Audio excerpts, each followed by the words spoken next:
Hello and welcome to the Wombcentered Healing Podcast.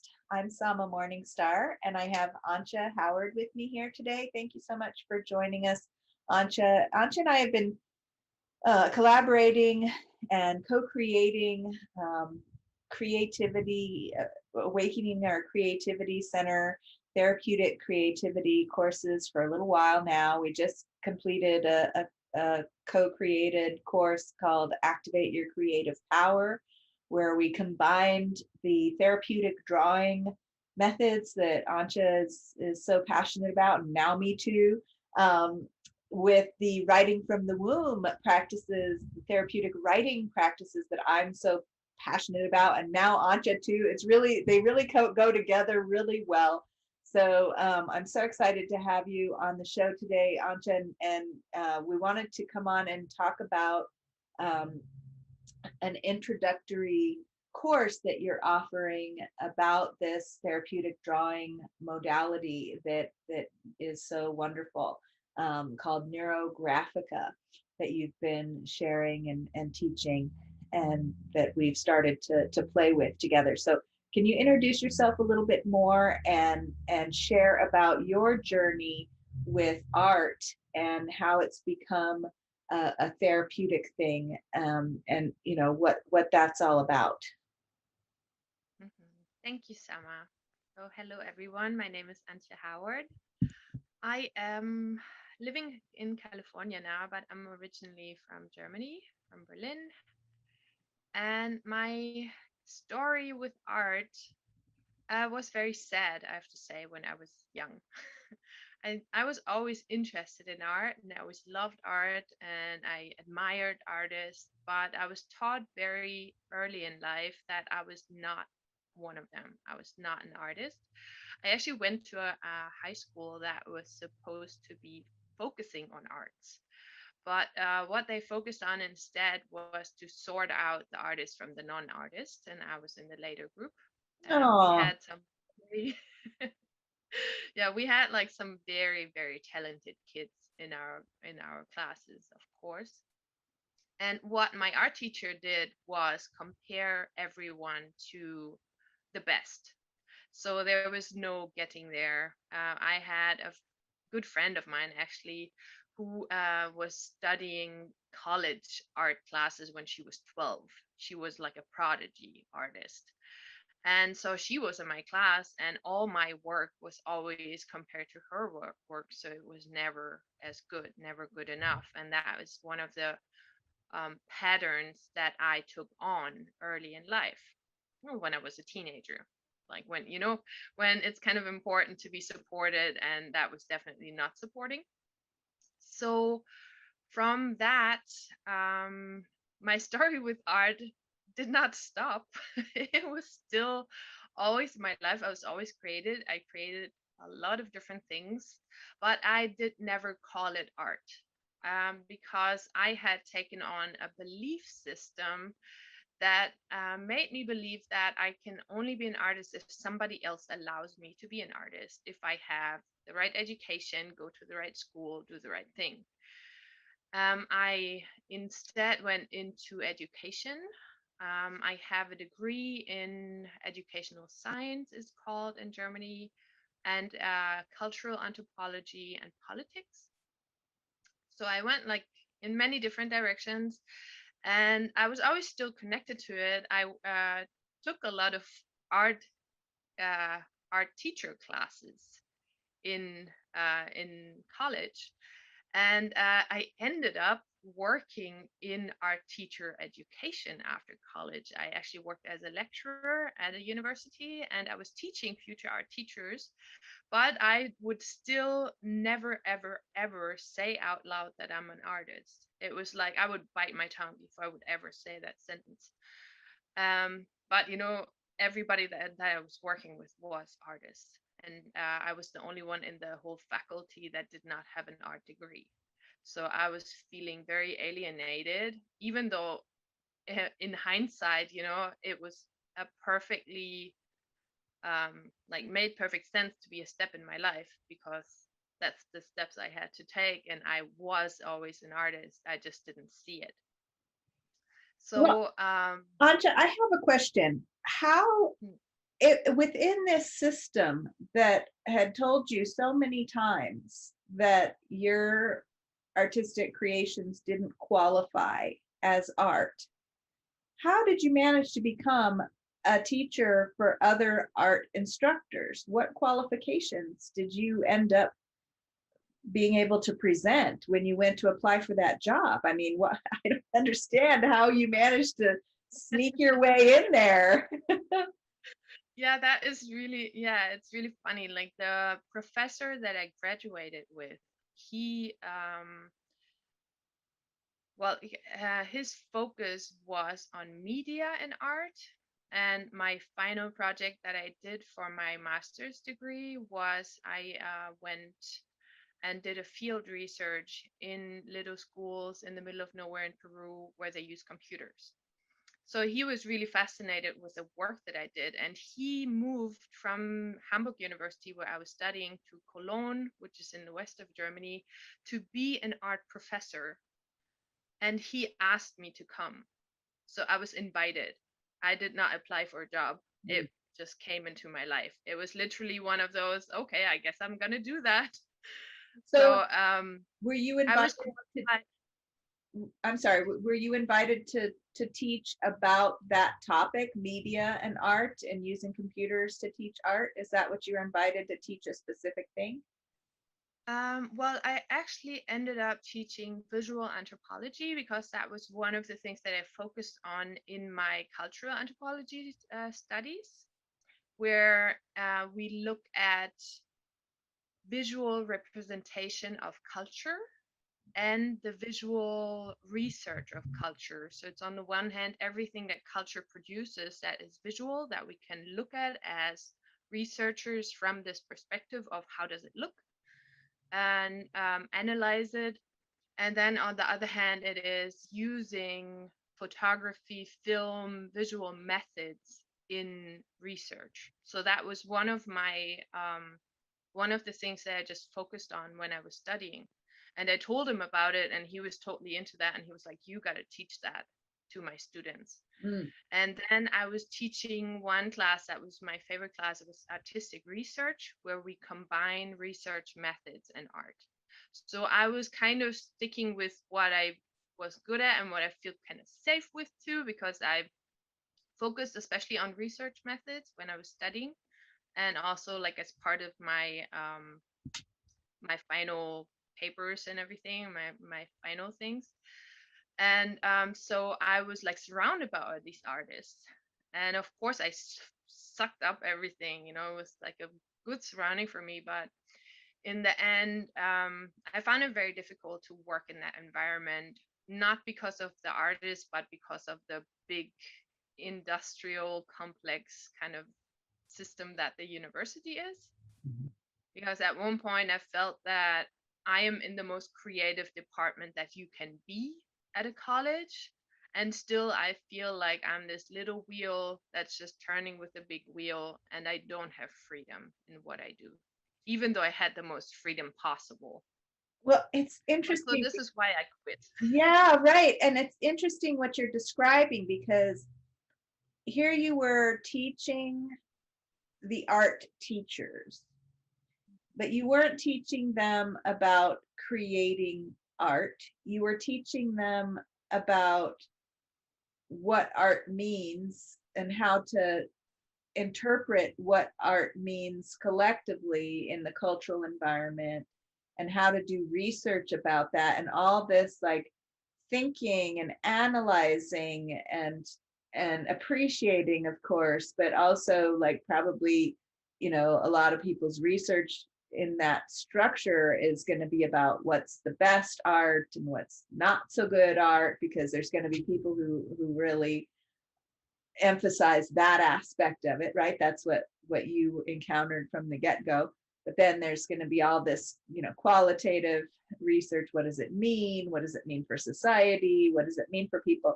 So you were kind of on the edges of some of the more, possibly on the edges of some of the more therapeutic aspects of art. Like, how does it benefit our societies and our communities, and that the research may have been somewhat sometimes about that, right? Like how does art benefit a community, having a mural, for example, or what kind of images are beneficial, what effects do they have on people collectively? Were there any of the research projects that you encountered, in that realm of things, like the psychological effects, the social effects of the art? Yeah, definitely. That was like to me one of the most interesting things as well. So my questions were very much around what is art and what does it do to people? Mhm. Like, why do we react to this? And like, I mean, it was interesting because the way we taught it was very active in a way, activating the students. So we always had the students create their own projects. So we had the students were just amazing. They came up with such interesting projects. And for me personally, one of the things that was really important for me in my own teaching was that anything I teach to someone needs to be, it needs to connect to the person. So I had the students choose their own topics. I would never say you research this because this is what I hated at university. I was like, I don't, I want to do my own, like follow my own interests. So I try to support that in students. And I think that is like what was really nice, what was really like interesting in my work. But of course, it's not just teaching that I did. I did a whole lot of other things, and teaching was a tiny little part of it. And in the end, I kind of felt that um yeah, I was just depressed. I didn't know like what I'm doing and why I'm doing this. And I was really like going through like a hard time in these years that I worked there because like it looked very shiny from the outside. And my professor was trying to push me to do a PhD and, like really go on with it and become a professor myself. And I looked at him and I was like, I would not want your job. Mm, I was like, and the deeper I got into it, the more I realized that this is not my path. mm, And then at one point, actually during this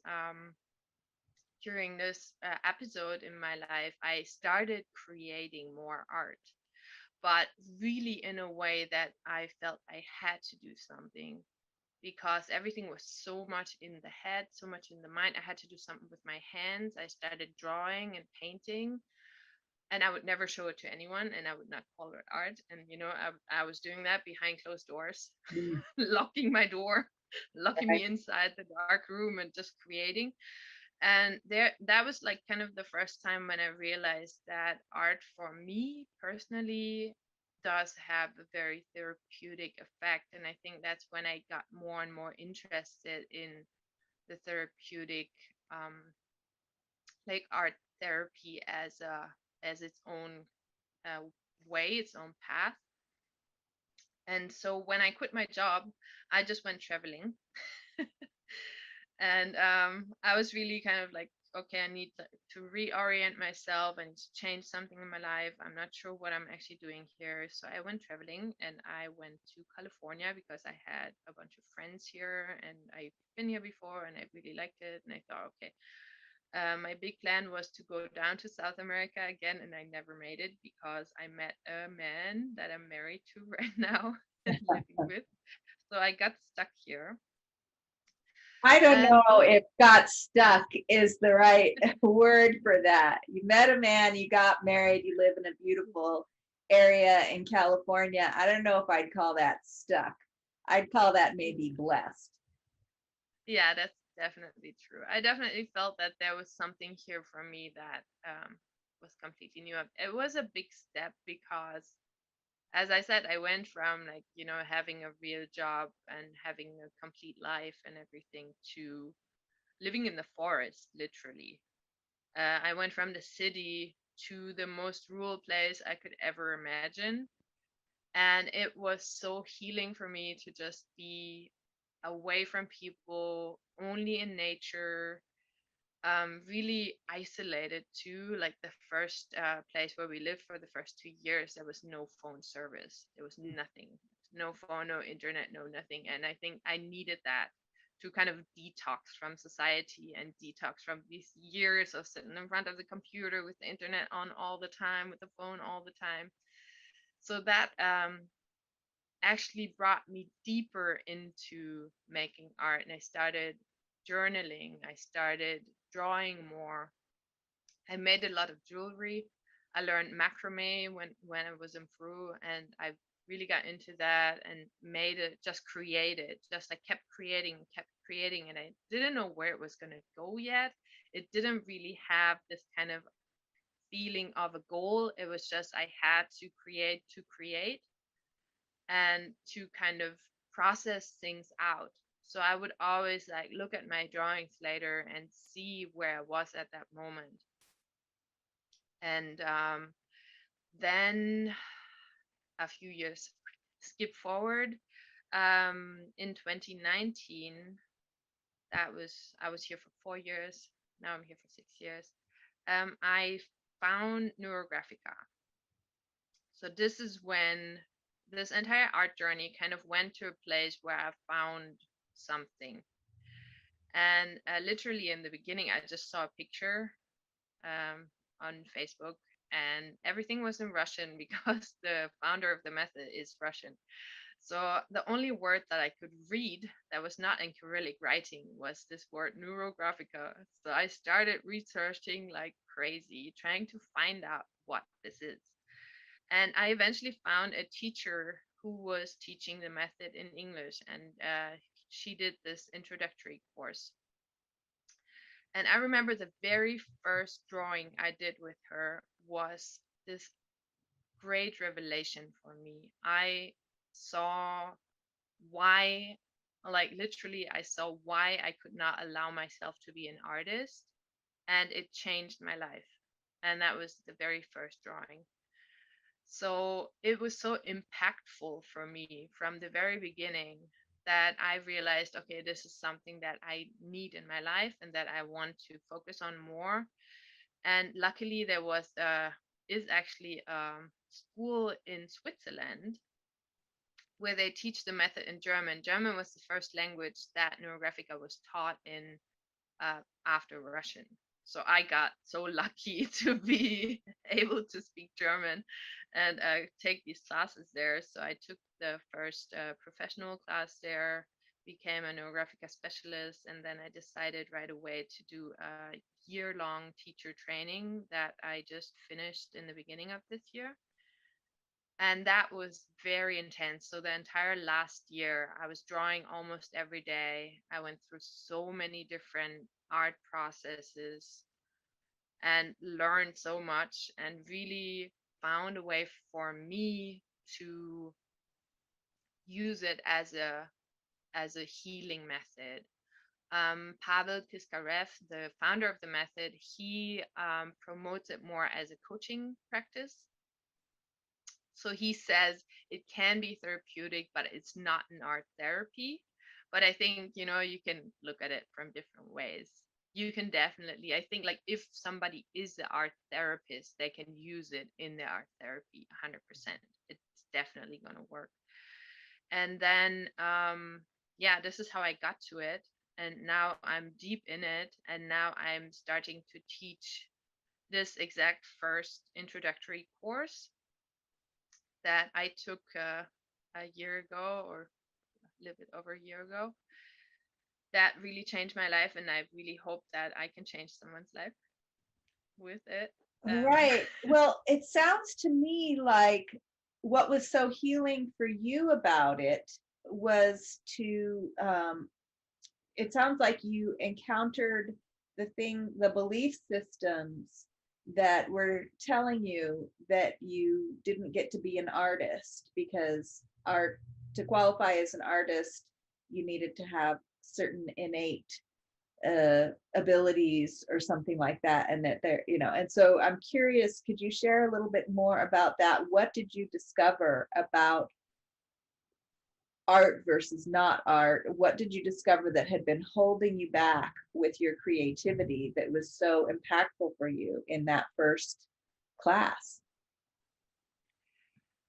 Well, I can say right away that one of the like Paulo Piscareffi made like this list of 10 principles, and one of the principles is everybody is an artist. So his idea of art is Uh, completely different. No, for him, everybody's an artist, and art is about creating and creating your own life. So art is basically just another creative process that every human being has access to. And I think that was like for me, oh, okay, that was like this idea that I just never, I mean, I know it's around, and but I've never experienced it firsthand in creating something myself where I realized, oh yes, I am an artist. And the with the first drawing that I made, so the process that we learn and that I'm going to teach, um, it is an algorithm where you go through 7 steps in every single drawing, and it's very structured. You go from step 1 to step 2 to step 3 until 7. And in a way, it creates this container that is very strong. No, it's a very masculine container, you can say, really. It's like a very structured thing that always tells you what to do next. So you're never in a neurographic drawing, you're never not going to know what to do now. You're never going to be stuck. You always have the next step to go to.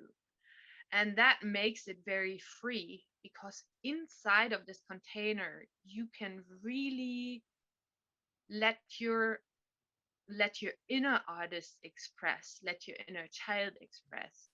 You can go to places inside of you because I feel like this container is very safe, because it gives you that structure, because it gives you that kind of, you're going to know what to do next. It's not like I'm starting this drawing and then at one point I'm kind of like at this process and I don't know what to do with it now or something like this. No, there's always the next step to go to. And they are the way he created it, because he's a psychologist, is from his understanding of our psyche. So you basically you start with your conscious mind and you set an intention for the drawing. That's step number 1. You always have a topic of the drawing. You don't just draw, you draw something. And when I give workshops, for example, I put out the topic. No, I tell people today we're drawing that. But when you learn the method yourself, you choose your own topic. You think of, okay, what question do I have? What problem do I have? What fear do I have? What negative thought do I have? What, I don't know, pattern do I want to change in my life? So it needs to be a conscious process before you step into the drawing. And then you start with that. And then from there, it's a very fluid, very intuitive process that takes you layer by layer deeper into your subconscious. so um, you were sharing about the structure of this approach to the drawing as a very masculine structure. And now I'm going to get all womb priestess on this conversation, if you don't mind, because we often talk about structure being the masculine quality of things, and the containment of that structure, allowing the feminine flow to happen within it, the feminine creativity that can have all this freedom as long as it has that containing structure. Now, when I think about biology, the biology of the womb and the biology of our sexual organs, the biology that has more of that containing structure quality is the feminine biology of the womb, is a containing structure of quality. It has a very containing structure to it that's very strong and that can nourish that creativity inside, and that the masculine biology wants to enter into that space of freedom within it. So we could have a long philosophical conversation about whether the structure is masculine or not, but it is typically generally talked about in that way, that kind of strong structures that contain things tend to be thought of as masculine. But I just wanted to pull that womb imagery into there too. It's also a very feminine thing to contain a creative process in a very strong way, which allows it to grow and move and receive nourishment and have all kinds of wonderful things happen in there, whilst being safe and contained. It's also a very feminine thing. So I'd love for you to share. So you're getting ready to teach this introductory workshop, with, of course, I'm sure it's going to have your own spin on it. Are you really delivering the exact process, or are you bringing your own take on it? Well, because it is a certified course, I kind of have to stick to what all the certified courses have to basically teach the same curriculum. So I have a structure that I have to stick with. Of course, the way I teach is experiential. So I mean, all the parts, they have theory in them. So I'm going to pass on the theory, of course, and explain it. But the drawing process itself is still going to be an experiential process that I'm guiding in the way that I'm guiding it, which is different from other teachers. I know that, but I just feel comfortable with it. I like to teach the actual drawing processes as a very meditative kind of process where you can really go inside and really experience it. So I'm not just going to explain it, but we're also actually going to go into that process. And of course, yeah, there's theoretical parts in it. I'm, of course, going to explain it in the way that I understand it, which comes with my background. I have this background in education and I've studied some psychology. So I have my own way of understanding it, and I'm going to teach it in the way that I understand it. But of course, there's a few aspects in it that need to be transferred in Mhm. order for it to work as the certified course. And the certification, what that means is that you get certified with like a certificate of completion.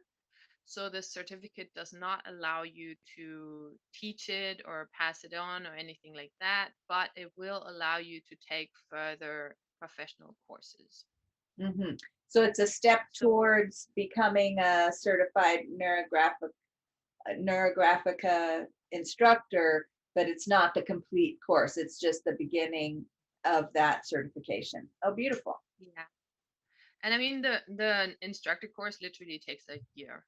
It's Uh-huh. like a very long process. But there's another course that's called the specialist, and with the specialist, that one is interesting for people that I think that already work with art, for example, that or are already in some kind of therapeutic context, or are coaches or something like this. And that is basically they can use the method in their own work. So Okay, if you're already leading workshops, for example, you would be able to use Neurographica in your workshops. gotcha. Um, so I mean, because I think Pavel, he went through a long process of having it's all registered, it's copyrighted, it's all like in a box. So, and I think he's very proud of it and very protective of it because people have been trying to steal it. Which, I mean, if you patent a certain line that you draw, it's kind of tricky, to patent it, of Mhm. course. But I really appreciate his work, so I'm passing it on as what I got it. And of course, there's going to be my own spin on it. Part of the course might be taught by another teacher who is also certified to teach the next step courses. So if anybody's interested in taking more professional courses, it's definitely interesting to look at how she's teaching and if you resonate with that, because I always feel that you need to find a teacher that you resonate with, especially with a method like that, Mhm. because it's so yeah, it's about creativity. So if you have a teacher that you don't resonate with, it's not going to work. Yeah, and so I'm just to bring this whole discussion around to womb-centered healing, um, because listeners, of course, who've been listening to this podcast for a while, heard us talk. Not you and I, but others, and perhaps you and I. I think, have you been on the podcast before? I think you were. Um, we talked a lot about the womb being the center of our creativity. And we've talked a lot about how that creativity gets suppressed, thwarted, you know, invalidated. And you've spoken about that too. Um, and perhaps it's a topic for another podcast to go into in depth. But I'm imagining that there's been a parallel journey of your womb wellness, your sense of your, I feel like the womb is the place where our sole purpose can be is brought from inspiration into physical form, and that's the exact definition of what artistic creation is taking our inspiration inside, feeling our inspiration inside of ourselves and translating that into some type of physical form, whether it's how we're living our lives, whether it's a work of art that we're creating, whether it's some other creative project. And our womb has so much to offer us, in the biomystical way, about that creative process. And I'm curious to hear if there's any highlights of insights that you've started to become aware of in your exploration with womb-centered healing around this process that has perhaps started to influence how you're working with the neurographica process. It's good that you bring the discussion on that, because for me, being centered in the womb has very much to do with being centered in the body. So the way that we ignore the womb is also the way that we kind of ignore our own body. And that is one of the things that I think was very appealing to me when I first encountered Neurographica, is that we focus while we are drawing, we focus on our body, we focus on our emotions and our thoughts. We bring those three parts together. So when I draw, for example, I always check in with myself and I feel, how do I feel? How does my body feel? And that, for me translates to, I ask my womb, how do you feel about that? How do you feel about me drawing this in blue? What does this color do to you? What does this shape do to you? What does this do to you? And I think that, yeah, for me, that is really one of the ways that the drawing method can help us to get through all these layers. When I talk about psychology, it's not just something that's in the mind. Psychology, and that's like really something that I appreciate about Piskaref as well a lot, is like psychology goes way beyond our own mind. It goes into collective patterns. It goes into the body. And so he talks about the psychology of the body in a way. He doesn't call it that, but this is what I read into it, that this is the way I understand it, and this is the way that I definitely teach it.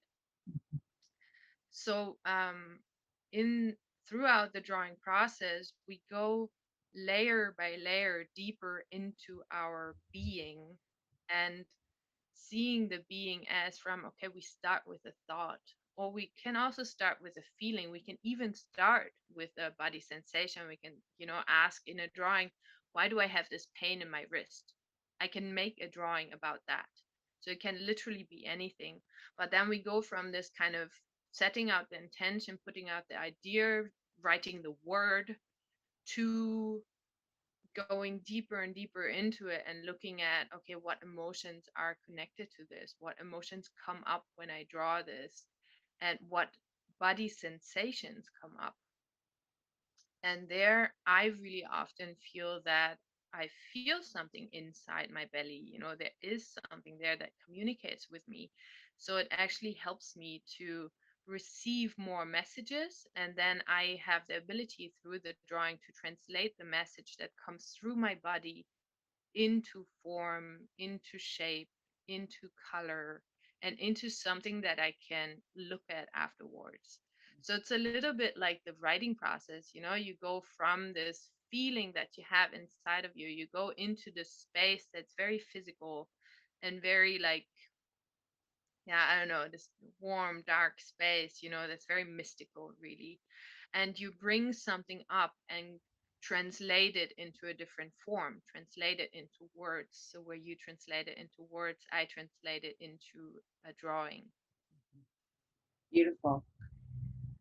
Ah, well, it just, as you were describing that whole process, um, a lot of that process happens in what I would call what many would call the subconscious mind, but there's, we could have a whole other podcast about this. Um, when you talk about the mind, not just, the mind also being in the body, what I want to bring to our awareness that listeners may have heard me share about before is that we actually have more brain matter in our belly than we have in our head. And we look at this drawing behind you for those who are watching the video of this call, and we look at the drawing behind Antje's head, and it looks like images that you might see of the nervous system. And the nervous system, if you've seen maps of the nervous system, goes throughout the entire body. And all of the nerves are part of the brain, and they make up our ability to sense and feel and know and understand, and all of these abilities that we associate with the mind are actually happening mostly in our whole body, not really mostly in our head. In fact, that you can look at other animals as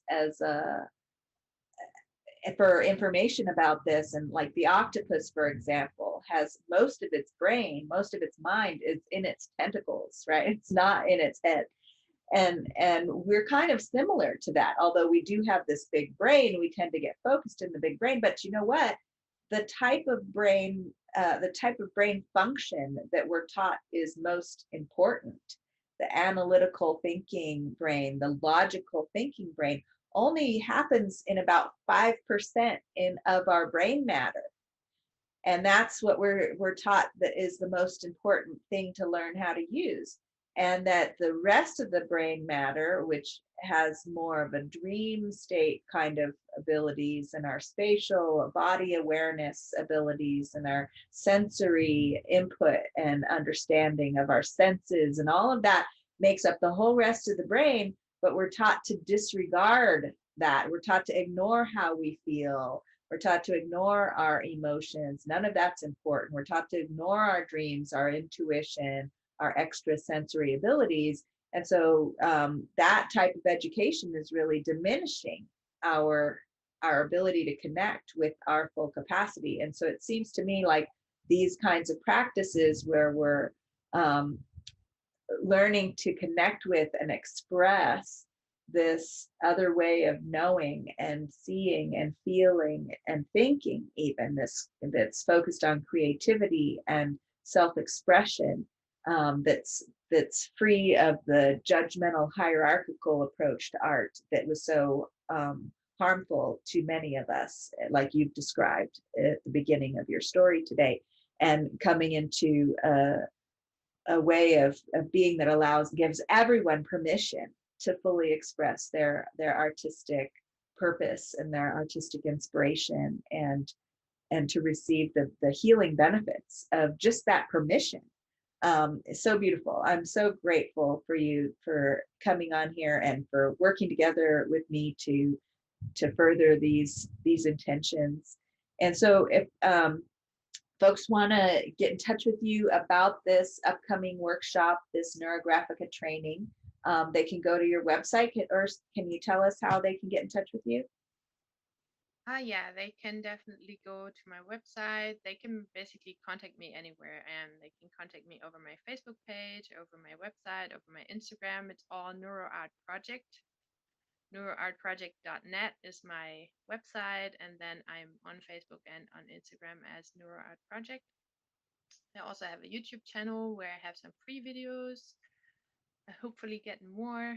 And I wanted to say one more comment about what you just said, because it's in a way describing exactly Pavel's theory of how we work.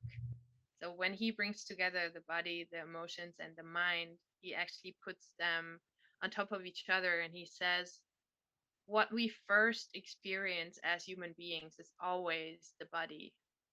So there's always a sensation, there's the five senses, and this is our first, so to say, the first border between us and the outside world is always the body.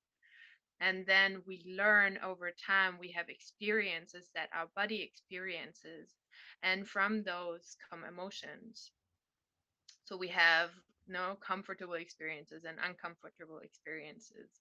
And this is what creates our emotions. What makes our mind is the body and the emotions together. And that is patterns that arise out of these experiences that we experience through our body, through our emotions. So the mind then, and it has all these thoughts, but when we look back at it, we need to look through the other layers. We need to get from the mind down to the emotions and down to the body again, to actually understand and to see, for example, where does this come from? Why do I have this pattern? Why do I have this thought? Why do I think that I'm not an artist? When I did the drawing to that, I realized I literally remembered the moment when my art teacher told me that I was not an artist. When like the situations, and I was in the situation again with my body, with my emotions, and I could understand where it came from, and then I could say, okay, that's his story, that's not actually my story. I can be an artist no matter what somebody else says. So with the method, it allows us to kind of shed these layers and go into the deeper understanding of who we are as human beings and how we experience our life, and how we then, and then kind of empowers us to to say, okay, my mind and what I think and all these patterns that I have and thoughts that I can't stop, they are not me. So there's layers below that I can look at and that I can kind of open up. So in that way, for me, it's such a healing experience and such a healing method. And so yeah, right now the next course will start on April 9th. It's going to be 4 Fridays, 2.5 hours each, so 10 hours total. It is a very comprehensive, big thing. And in order to get a certificate, you will have to submit drawings as well, and they will be discussed so that there's a kind of feedback included in it. So that's, of course, to make sure that you actually understand what we're doing. And you have to also write something about your process, because during the process, we always focus on these layers. So during the drawing, I want to know how your body feels, and I want to know what comes up for you emotionally. Not in great detail, it doesn't have to, you don't have to strip yourself naked, but just so that I know that you understand what it's about and that you um, access these other layers, because that's what it's all about. And yeah, so we have a sale going on actually at the moment, for the course as well. So you can find all the information about that on my website. It's all there. And I'm hoping and looking forward to anybody who wants to participate. And if you have questions, you can always contact me in any way. All right, and we'll put the links to find out more about that course in the show notes when we publish this on the various platforms. So check that out. So thanks again for coming and sharing with us about this, Antje. And listeners know that if you want to learn more about what's happening at the Wombcentered Healing Temple, which we're going to be, stay tuned, because we're going to do another podcast episode talking about the next collaborative course that Antje and I are creating as we speak. That's going to be starting very soon. So if you want to get notifications about that and other Womb-Centered Healing Temple offerings, future podcasts, blog episodes, blog articles, podcast episodes, go ahead and go to wombcenteredhealing.com and sign up for the newsletter there so that you can get all these notifications and announcements and updates. All right. Thanks so much for joining us. That's all for now. Until next time.